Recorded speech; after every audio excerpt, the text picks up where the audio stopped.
He told me a little bit about the character, that he would be from another planet, but half human.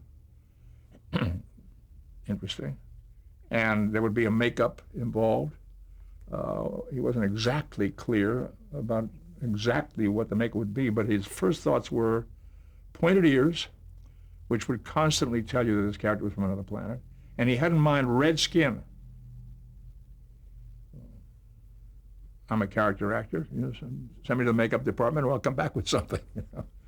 So one of my idols was Lon Chaney, who was called the man of 1,000 faces in the movie because he changed characters so drastically from one performance to another. And I consider myself that kind of a person. I go to the makeup department, the wardrobe department, and get something together and find a character. So I was hired, and I was asked to come to makeup to start working on ideas, and the makeup man was Fred Phillips. We met, and we started kicking around these ideas. Now, at that time, there was still a lot of black and white TV sets in the United States. Color was not ubiquitous. There was still a lot of black and white. And the thought occurred very quickly that if I did a red makeup, really red, I was going to be black on the black and white TV set. And that was not the intention. This was not a black person. So we lost the red thing quickly. In discussion, we just came to that conclusion and said to Gene, you make him red, he's going to be black on a black and white set. And there were too many black and white sets, so you couldn't do that. It was a slow, long process. And as a matter of fact, the makeup that we ended up with for the first pilot was later refined quite a bit when we went into making the second pilot of the series. The first pilot did not sell the series.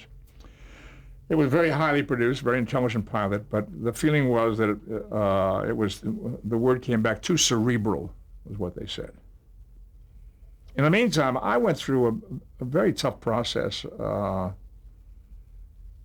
The makeup was difficult to find. We worked on it and worked on it. We had eyebrows, and we had the haircut, and the haircut was kind of jagged. My first sense of the character was that he should be kind of crude. I didn't have a cool look in mind at first. I had this jagged haircut and bushy eyebrows, and we went through a struggle with the ears. Couldn't get them exactly right. The company, Desilu, was producing the show, and they had contracted the earpieces out to a company that couldn't do them well.